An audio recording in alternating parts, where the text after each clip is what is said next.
Good day, I'm Dave Robertson, and this is your Ottawa real estate market update for September 2018.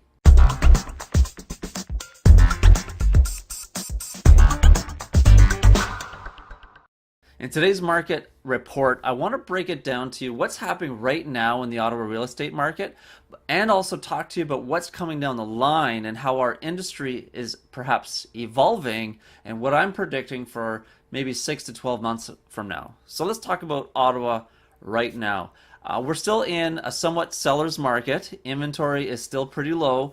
Buyer demand is still pretty high. Homes are selling quickly. We're still hearing stories about multiple offer situations, sometimes selling for more than asking price. If you're a buyer, it can be challenging to find you the right home. You want an agent who can respond quickly and know how to navigate this fast-moving market. If you're a seller, you want an agent who knows how to maximize the value of your home and get you the best price and know the best negotiating tactics in this market.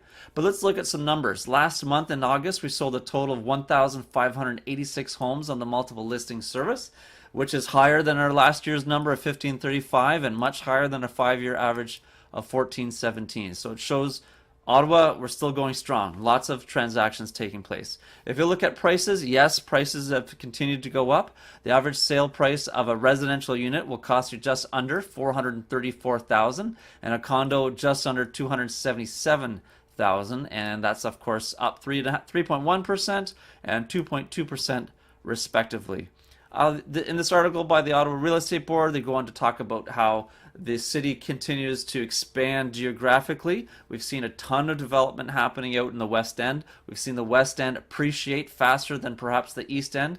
For example, Canada Barrhaven appreciating faster than Orleans. So that's very interesting. We continue to see the lower price ranges. The 300 to 450 price range is still the most active price point. And that's where we normally run into the most challenges when trying to find a home for buyers. Statistics aside, let's look into the future, if you will, and talk about what's happening in our industry and how things may be evolving. I've been talking to a lot of real estate agents over the last couple of months and different industry leaders about this idea of how does the next generation want to have a real estate transaction? How will they transact in real estate? And so we talk about millennials and how will the millennial want to shop for a home or sell a home? Well, what do we know about millennials? We know that they're very comfortable with technology. We know they like very fast communication, like text messages and emails. In fact, sometimes people would rather communicate by text and email than actually pick up the phone. We see more people are becoming comfortable with electronic signatures. That's become a standard in our industry already. So communication's happening faster and paperwork is being done faster. But there still isn't an easy way for millennials to get sold data or rich data from the multiple listing service. Of course, we can go online and we can shop. We can look to see what homes are available for sale. We can see their prices. That's important. We can look at pictures and other property details. But up to now, we are not yet able to find sold data, past sales.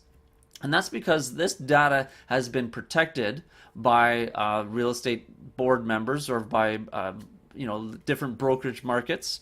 For example, the Ottawa Real Estate Board, and it's proprietary data, or so they say. Now, it's not really private data because anyone could go to City Hall and pull data on any given property. So it's been touted as proprietary data, but it kind of is public information. It just hasn't been provided at a public level, at least in an easy digest or easy accessible way. So there has been some buzz in the industry, and I want to draw attention to this article. Real Estate Council of Ontario publishes this. This was back at the end of August, and this has been an ongoing dispute between the Toronto Real Estate Board and the Competition Bureau. So the Competition Bureau, of course, is fighting for the interests of the consumer, always wanting what's in the best interest or what's most advantageous to the consumer, and of course consumers want their hands on this data. Why do we have to go through a real estate agent to get this data? So they're pushing this data should be released publicly. Toronto Real Estate Board and its members are fighting to try to keep that protected and proprietary. Of course, they're trying to protect the value, what the perceived value anyway, of a real estate board member. So the Supreme Court has declined an appeal against the Competition Bureau. So what this basically means is that we are now moving in a direction. The Supreme Court of Canada has allowed this ruling by one of the lower courts that this data should be available publicly. And right now, they're doing it through these VOWs, virtual office websites, which have to be protected, password protected, and et cetera, et cetera. But it's coming. Okay, so we're going to see 6 to 12 months. I'm guessing, don't hold me to that timeline, but I'm expecting to see a shift where eventually we're going to start seeing the sold data available online to the public. What does that mean? It means that the millennial, the average consumer, can sit from their home computer and do their own comparative market analysis. They will no longer need a real estate agent to sit in an office and do all that work and walk over to the house and print off a report and talk to you over the kitchen table. That consumers will be able to get this information on their own. So this is huge. I think this is going to evolve or help evolve our industry in a direction that's going to be competitive. That's going to favor the consumer and what's best for the consumer. So it's going to be an interesting time to see how this unfolds. It's only going to start in the Toronto Real Estate Board, but we can expect the same pressure to be applied in other market areas like Ottawa. I expect to see the Ottawa Real Estate Board follow suit in the not too distant future. What do you think of this? Is this good? Should this data be publicly available?